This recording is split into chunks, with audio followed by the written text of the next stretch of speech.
Bonjour à toutes et bienvenue dans Live and the Mamas. Avant de commencer cet épisode, je voulais simplement vous souhaiter une très belle année, remplie de douceur, de santé, d'amour et de sérénité. Que vous soyez une future maman, une jeune maman, une maman depuis bien longtemps maintenant. Je vous envoie à toutes plein de belles énergies, de force et surtout beaucoup de bienveillance envers vous-même. Merci d'être là et une très belle écoute. En ce début d'année, on va appuyer doucement sur pause, juste quelques minutes, juste pour toi. Parce que si tu écoutes cet épisode maintenant, ce n'est probablement pas un hasard. Si tu écoutes cet épisode, peut-être que tu es enceinte, peut-être que tu viens de le découvrir, peut-être que tu es extrêmement fatiguée et que tu stresses un peu, ou même beaucoup. Et peut-être aussi que tu t'es rendu compte que la grossesse n'est pas toujours comme dans les films. On te parle souvent du glow, du bonheur, de la magie, mais on te parle moins de la peur, des doutes, des symptômes bizarres, de ce moment où tu te demandes si tout ça c'est normal. Moi aujourd'hui j'ai envie de te parler sans filtre, de te partager 5 choses très concrètes, 5 choses que j'ai mises en place, parfois sans m'en rendre compte, et qui m'ont littéralement sauvé ma grossesse. Pas sauvé dans le sens dramatique bien sûr, mais sauvé dans le sens de m'aider à rester calme, de me sentir entourée, alignée. Donc prends un thé, allonge-toi si tu veux, cet épisode est un peu long et c'est ok. Alors, première chose, et honnêtement, c'est peut-être la plus importante, quand tu es enceinte, tu deviens plus perméable, les émotions, tu les ressens plus fort, et les paroles aussi. Et très vite, j'ai compris un truc, c'est que tout le monde n'a pas sa place autour de moi pendant ma grossesse.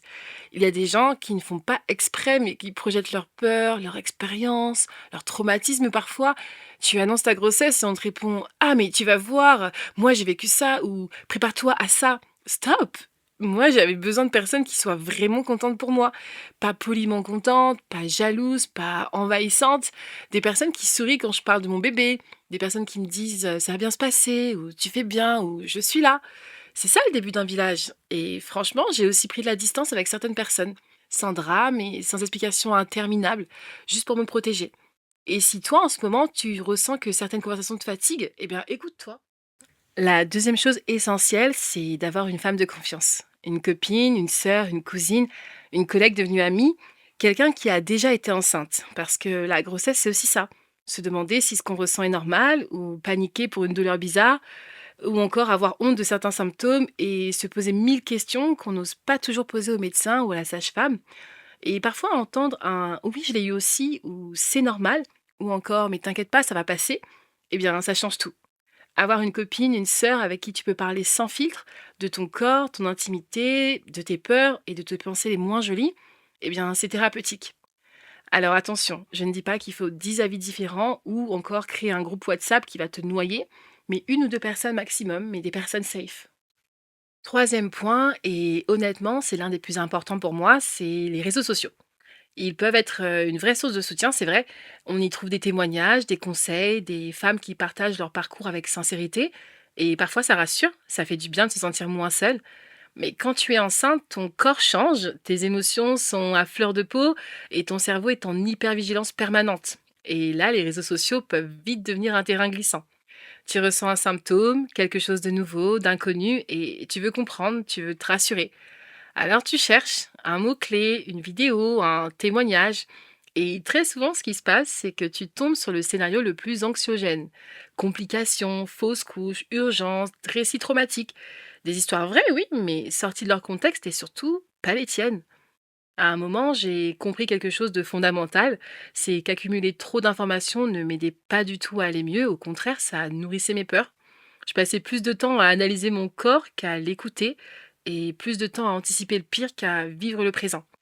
Alors j'ai décidé de ralentir. Pas de tout couper bien sûr, mais de mettre des limites par exemple. J'ai arrêté de googler chaque sensation, un tiraillement, une fatigue inhabituelle, un petit inconfort, parce que en vrai, le corps d'une femme enceinte n'est pas un corps normal, il est en transformation constante. Donc j'ai limité certains contenus, les vidéos trop alarmistes, les comparaisons incessantes, les il faut absolument, et surtout j'ai fait un choix conscient, celui de faire confiance au personnel médical que j'avais choisi. Ma doula, ma sage-femme, mon médecin, mon gynécologue, des personnes formées qui connaissent mon dossier, mon corps, ma grossesse, des personnes à qui je peux poser mes questions médicales sans algorithme derrière. Donc prendre du recul avec les réseaux sociaux, ce n'est pas être ignorante, ce n'est pas être dans le déni, je pense que c'est se protéger. C'est préserver sa santé mentale, c'est choisir une grossesse plus ancrée et plus consciente, parce que tu n'as pas besoin de tout savoir en vrai. Tu as besoin de te sentir en sécurité. Et parfois, le plus grand acte de soin, c'est simplement de poser son téléphone et de respirer. Quatrième point, et celui-là aussi, il est essentiel parce que faire confiance n'est pas toujours simple. Et pour certaines femmes, ça a même été rendu très difficile. Ton corps, lui, il sait, il travaille, il s'adapte, même quand toi tu doutes, même quand tu as peur, et même quand tu ne reconnais plus ce corps qui change.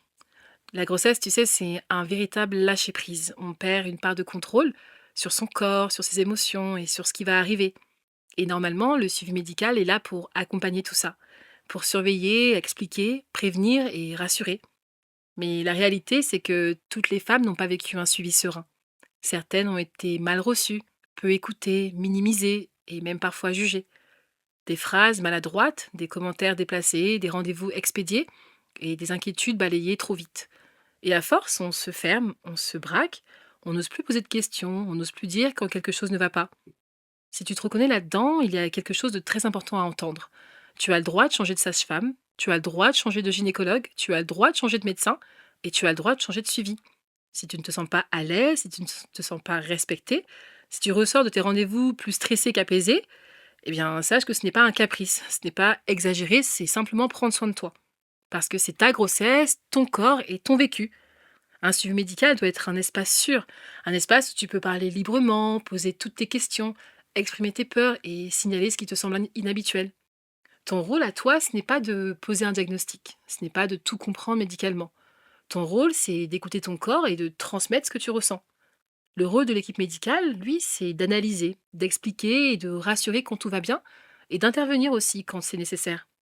Faire confiance à l'équipe médicale, ça commence par se sentir en sécurité avec elle. Et si ce n'est pas le cas, tu as le droit de chercher ailleurs, autrement et mieux. De mon côté, j'ai eu une sage-femme incroyable. Ma grossesse n'a pas été simple. Elle a comporté plusieurs pathologies de grossesse, des moments de stress, des suivis rapprochés, surtout sur la fin. Et au milieu de tout ça, j'ai eu une femme qui m'a accompagnée, qui m'a suivie, qui m'a écoutée et surtout qui m'a fait beaucoup rire. Et ça, c'est précieux.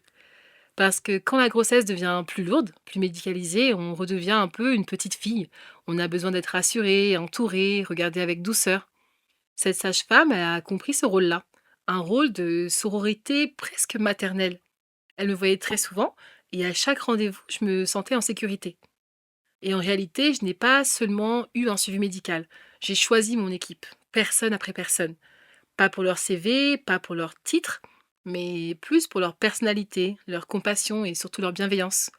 De la sage-femme au médecin, à l'obstétricienne, jusqu'aux femmes qui m'ont accouchée, ce réseau de femmes autour de moi a rendu ma grossesse incroyable. Tellement incroyable que, sincèrement, je pourrais recommencer et choisir exactement les mêmes personnes. Parce qu'elles m'ont pas seulement suivi médicalement, elles m'ont accompagnée humainement. Alors je te le redis clairement, tu dois te sentir à l'aise, vraiment à l'aise. Si tu sens que ce ne sont pas les bonnes personnes qui t'accompagnent, tu changes et point barre. Ton corps travaille, ta grossesse t'appartient et tu as le droit d'être entouré par des personnes qui te respectent, qui t'écoutent et qui te soutiennent vraiment. Et la dernière chose, le cinquième point, peut être le plus intime, à partir du moment où je suis partie en congé, mon rythme a vraiment changé. J'ai commencé à ralentir pour de vrai, à créer une routine qui me ressemblait. Pas une routine parfaite, ni une routine Instagram, mais une routine faite de choses simples qui me faisaient du bien. Prendre soin de mon corps, me reposer quand j'en avais besoin, écouter ce dont j'avais vraiment envie. Ça passait aussi par mieux manger, pas dans le contrôle, pas dans la pression, mais dans l'idée de nourrir mon corps et mon bébé avec plus de douceur. Ça passait aussi par prendre soin de moi.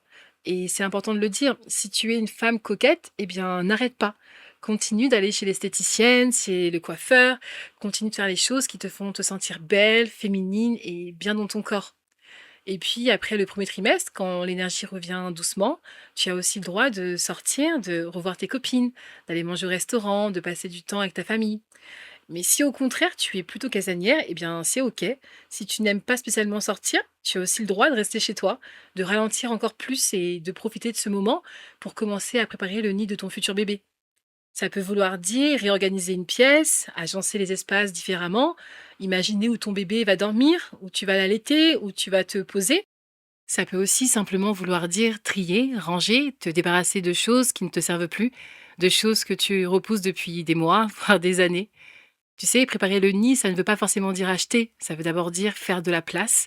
Faire de la place chez toi, faire de la place dans ta tête, petit à petit, une chose à la fois, une étagère, un tiroir, un débarras, une pièce par semaine, sans pression et surtout sans objectif irréaliste. Et ces petites choses, tu sais, mises bout à bout, elles font énormément de bien. Elles te permettent de te sentir productive, active, tout en respectant ton rythme. Elles apaisent l'esprit et donnent le sentiment d'avancer et de préparer l'arrivée de ton bébé tout en douceur. Et au milieu de tout ça, il y a ce lien invisible avec mon bébé. Lui parler, penser à lui ou l'imaginer. Créer chaque jour un petit espace intérieur, rien qu'à nous. Et pour moi, personnellement, la prière a pris une place très importante. Pas une prière parfaite, pas des mots compliqués, juste des mots simples où je confiais cet enfant, je demandais la paix, je demandais la protection.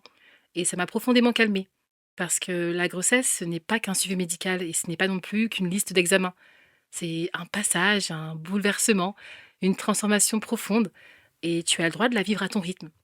Si tu écoutes cet épisode et que tu es enceinte, j'ai envie que tu retiennes une chose. Tu n'as rien à prouver, tu n'as pas besoin de tout gérer parfaitement, et tu as le droit d'avoir peur et d'être heureuse en même temps. Et s'il n'y avait qu'un seul message à garder, ce serait celui-ci. Protège ta paix, protège ton énergie et plus que tout, protège ton cœur, parce que ton bébé ressent déjà tout l'amour et toute la douceur que tu lui envoies. Tu sais, ta grossesse t'appartient.